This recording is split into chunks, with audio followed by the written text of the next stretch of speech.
segala yang baik dalamku. Engkau menjadikanku serupa gambaranmu dan berharga di matamu.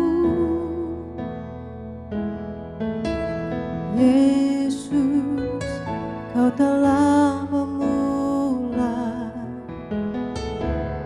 karya yang mulia dalamku. Kau berikan hidupmu sebagai ganti dosaku, karena kasih-Mu padaku.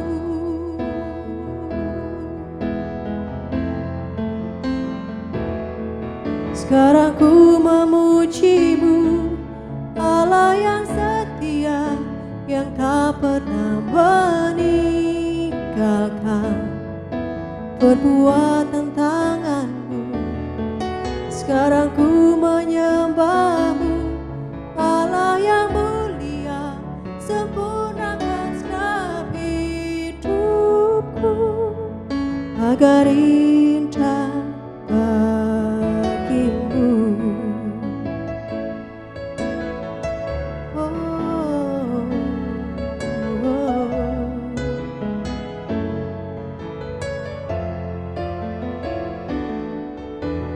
Yesus, kau telah memulai karya yang mulia dalamku. Kau berikan hidupmu sebagai ganti dosaku, karena kasih-Mu padaku. Sekarang ku memuji-Mu, Allah yang setia, yang tak pernah meninggalkan perbuatan tangan-Mu. Sekarang ku menyembah-Mu, Allah yang mulia, sempurnakan segenap hidupku agar indah bagi-Mu. Sekarang ku memuji-Mu, Allah yang setia, yang tak pernah meninggalkan perbuatan tangan-Mu. Sekarang ku menyembah-Mu, Allah yang mulia, sempurnakan segenap hidupku agar indah bagi-Mu, agar indah bagi-Mu.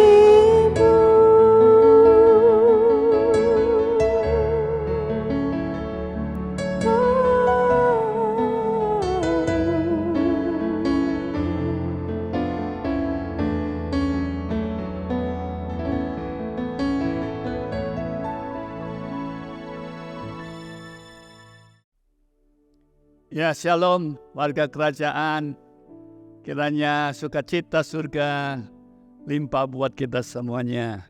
Bagi hari ini kita boleh menikmati segala kemurahan dan anugerah Tuhan buat kita semuanya. Mari kita belajar bersama-sama hari ini tentang bagaimana kita fokus kepada solusi dari setiap permasalahan apapun yang kita hadapi. Warga kerajaan, beberapa hari yang lalu saya membaca di media online, dikatakan bahwa negara kita memasuki darurat kesehatan mental. Cukup memprihatinkan memang. Ya, buat orang dewasa juga ngalami ya darurat kesehatan mental ini, juga para remaja, generasi kita di bawah kita. Dan ini menjadi tanggung jawab kita semuanya, ya. Dan ini menjadi kesempatan untuk mereka boleh mendengar kasih dan kuasa dari Tuhan kita. Dan kita mau belajar bahwa kesehatan mental ini perlu kita jagai. Dan semua gangguan-gangguan dari kesehatan mental ini bermuara dari apa yang kita pikirkan. Karena kita punya keterbatasan di dalam pola pikir kita. Dan kita diajar di dalam sesuai firman kita untuk terus memperbaharui apa yang kita pikirkan ini sesuai dengan firman Tuhan.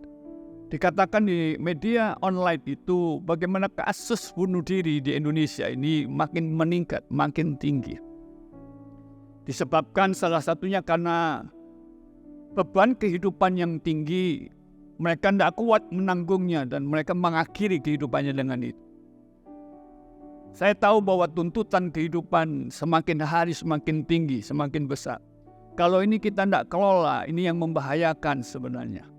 Dan kita sebagai warga kerajaan yang kita tahu firman, kita mempercayai kepada Tuhan kita, Yesus yang sudah mengerjakan semua di atas kayu salib. Itu menjadi sumber pengharapan dari semua yang masalah apapun yang kita hadapi.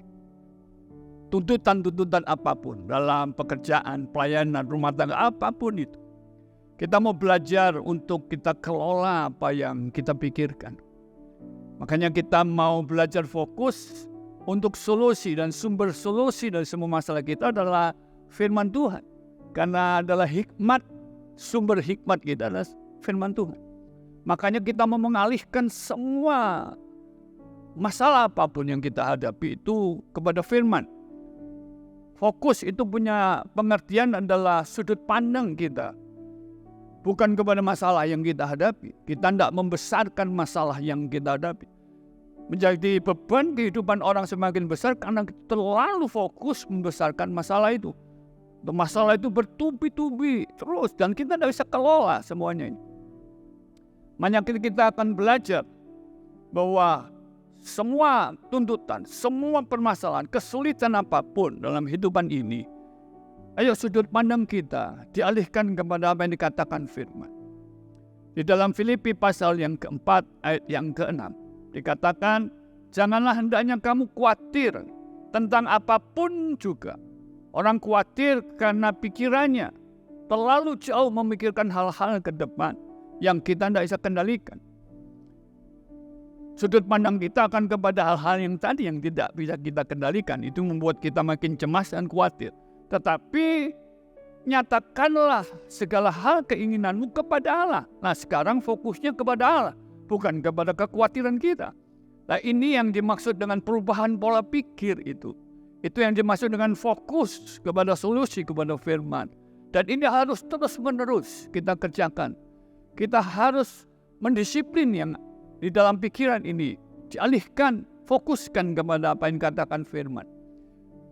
Maka di dalam ayat ke-7, damai sejahtera Allah yang melampaui segala akal akan memelihara hati dan pikiran dalam Kristus Yesus. Waktu kita fokus kepada Allah, sudut pandang kita mulai dialihkan kepada pribadi Yesus Tuhan kita, maka damai sejahtera turun buat kita. Tapi kalau kita fokus lebih kepada kesulitan-kesulitan, tuntutan-tuntutan, hal-hal yang kita tidak bisa kendalikan, maka kekhawatiran itulah menjadi bagian hidup kita. Sebab itu ayo kita belajar bagaimana kita memfokuskan seluruh pikiran kita kepada firman. Isi disiplin terus menerus. Karena pikiran ini peperangan kan? Ya, makanya pikiran kita ini diisi terus dengan firman. Solusi kita yang pertama kepada pribadi Yesus yang sudah selesaikan semua di atas kayu salib. Yang kedua, sumber solusi kita adalah firman Tuhan. Karena kita adalah warga kerajaan. Raja kita punya firman, punya hukum, punya ketetapannya. Kita ikutin, ya. Karena ini sumber dari seluruh pengharapan dari kehidupan kita. Kenapa orang sampai mengalami beban kehidupan sampai dia tidak bisa menanggungnya? Karena mereka mengambil bagian yang harusnya kita percayakan kepada Tuhan, kita ambil dan kita pikirkan itu. Padahal itu bagiannya Tuhan. Dan kita tidak perlu mengerjakan itu, kita menyerahkan sepenuhnya kepada Tuhan. Makanya tadi dikatakan, serahkan khawatirmu. Kita percayakan kepada pribadi Tuhan. Bukankah Tuhan Immanuel, dia di dalam kita dan dia berperang kan di kita. Ayo jangan mengambil bagian yang kita percayakan kepada Tuhan. Karena itu bagian yang kita tidak bisa kendalikan dalam kehidupan ini. Dan kita belajar mempercayakan kepada pribadi Tuhan kita untuk Dia bekerja, menyelesaikan semuanya itu. Jalan-jalan yang buntu yang kita tidak bisa buat sesuatu, kita percayakan kepada pribadi Yesus. Bukankah Dia jalan dan kehidupan dan kebenaran? Dia jalan, Dia sumber solusi dari semuanya. Kalau kita kerjakan ini, percayai apa yang dikatakan firman tadi ya, Filipi. Maka damai sejahtera itu akan jaga kita. Selagi kita menanti dalam pengharapan tadi, kita tetap menjalaninya dengan damai sejahtera. Kenapa orang hidup dalam depresi? Karena sejahteranya hilang kan dari pikirannya. Bukan salah orang depresi itu, ya. Tapi ada yang kita mesti kelola di dalam berpola pikirnya bersama-sama, belajar bersama-sama untuk itu. Nah, dalam belajar kita fokus kepada solusi ini, kita lebih memfokuskan itu kepada, sekali lagi, kepada apa yang dikatakan firman-Nya. Bukankah Ibrani berkata bahwa Yesus itu imam besar agung kita, yang Dia turut merasakan apa yang kita alami selama kita di muka bumi ini. Dia ngerti, Dia pernah alami itu selagi Tuhan kita ada di muka bumi ini. Bukan hanya Dia merasakan, tapi Dia tahu membuka jalan, menolong kita. Makanya kita bisa menaruh harap penuh kepada imam besar agung kita, Yesus Tuhan. Kita bisa menaruh kepercayaan kita penuh kepada pribadinya. Dan dikatakan Ibrani, pengharapan itu seperti sauh yang kita labuhkan kepada pribadi Yesus Kristus Tuhan kita. Warga kerajaan, ayo kita bersama-sama belajar untuk tidak fokus terlalu kepada semua kekhawatiran, kecemasan, ketakutan, apapun itu. Tapi ayo kita belajar lebih lagi fokus kepada apa yang dikatakan firman-Nya dalam kehidupan kita. Kiranya damai sejahtera Tuhan turun atas kita semuanya. Saya berdoa dimanapun kita berada, apapun kondisi kita, saya tahu Tuhan kita berkuasa. Saya berdoa dimanapun Bapak Ibu semuanya berada dalam kondisi apapun, biar Tuhan menjamah kita, Tuhan memberi kekuatan kita, Pak, yang baru, ya, kelegaan buat kita. Dalam nama Yesus Kristus Tuhan. Amin. Mari kita berdoa. Bapa di surga, dalam nama Yesus, hamba berdoa saat ini, Kau jamah setiap umat-Mu yang mendengar program ini. Mereka yang dalam pergumulan berat, mereka yang mengalami tuntutan-tuntutan berlebihan menjadi beban kehidupan pikiran mereka. Bapa, saat ini turunkan damai sejahtera-Mu yang jagai hati dan pikiran kami, umat-Mu semuanya. Jamah mereka. Dalam nama Yesus, beri kekuatan dan kelegaan. Terima kasih Roh Kudus. Terima kasih Tuhan. Dalam nama Yesus Kristus Tuhan, berdoa dan bersyukur. Amin.